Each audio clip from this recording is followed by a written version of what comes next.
Ladies and gentlemen, today I stand before you to recount the dark and unsettling legacy of Samuel Little, a name that has become synonymous with one of the most prolific serial killers in United States history. In exploring his life, crimes, and the profound impact his actions have had on victims' families and law enforcement alike, we must confront the grim reality that sometimes evil hides in plain sight, evading justice for decades. Samuel Little's early life was marked by instability and hardship, factors that would later shape the contours of his criminal behavior.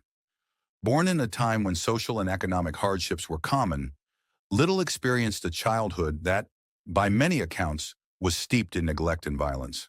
Such an environment can often sow the seeds of deep-seated anger and detachment from societal norms. Although the details of his formative years remain shrouded in uncertainty, it is evident that his upbringing played a role in the emergence of a personality capable of unthinkable acts. For decades, law enforcement agencies across the country struggled to connect disparate cases, unaware that a single individual was responsible for a trail of brutality that spanned many years and states. Little's modus operandi was as chilling as it was methodical. Over the course of several decades, he confessed to murdering as many as 93 individuals, a record that, upon careful investigation, has been substantiated by law enforcement agencies who have linked many of his confessions to unsolved cases. His victims were predominantly vulnerable women, often marginalized by society and left unprotected by systems that failed to recognize their inherent worth. By targeting those on the fringes, women battling poverty, substance abuse, and social isolation, Little exploited a societal blind spot.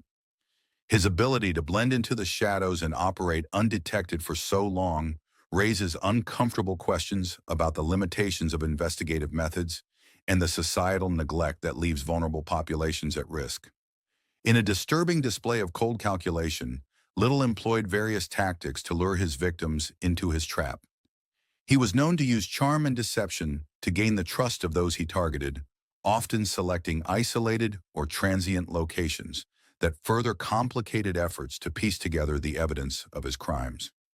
His victims, frequently encountered in moments of desperation or vulnerability, rarely had the opportunity to fully grasp the danger they faced.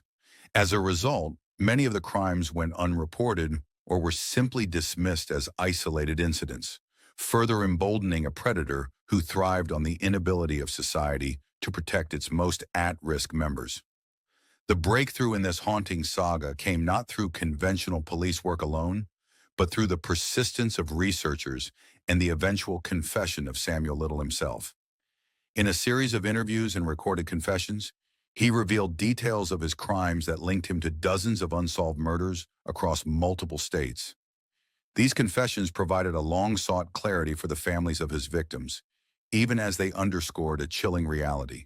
Decades of violence had been committed in the shadows, often without any prospect of justice. Law enforcement officials have since cross-referenced Little's statements with cold case files, and while some details remain elusive, many of his accounts have been corroborated by evidence long hidden in dusty archives.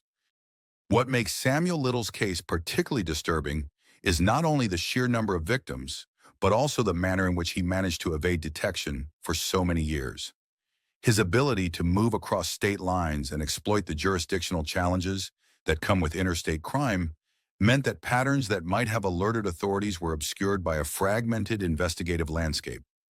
This fragmentation is a stark reminder of the importance of interagency cooperation and the critical need for comprehensive databases that can bridge the gaps between local law enforcement and federal agencies.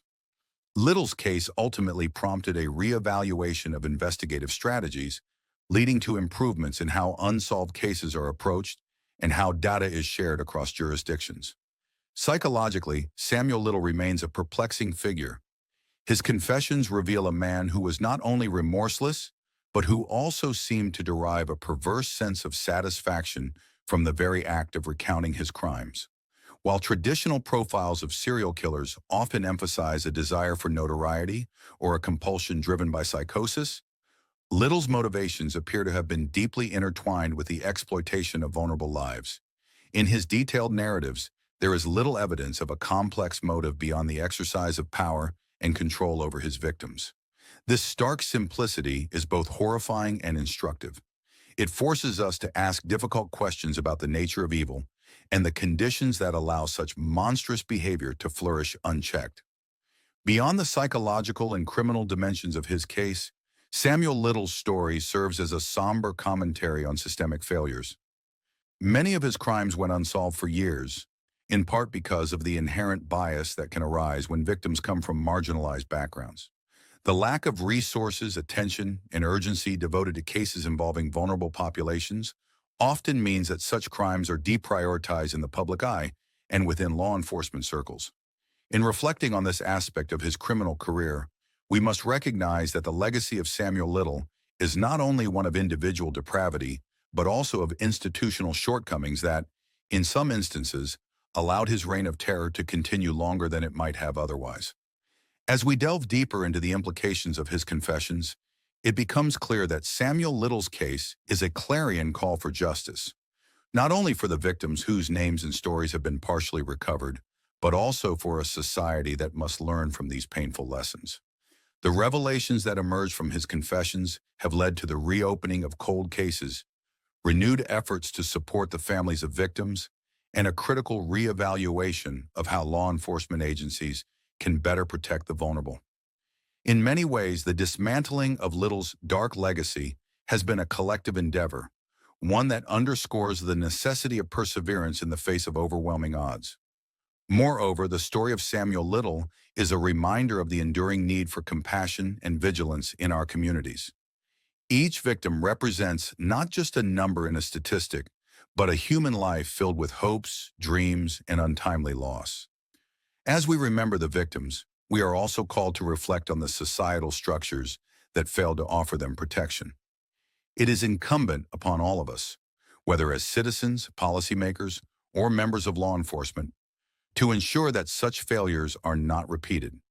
We must invest in systems that foster interagency collaboration, provide support for at-risk populations, and remain ever vigilant against the encroachment of predatory behavior. In closing, the saga of Samuel Little is one of both horror and hard-won insight.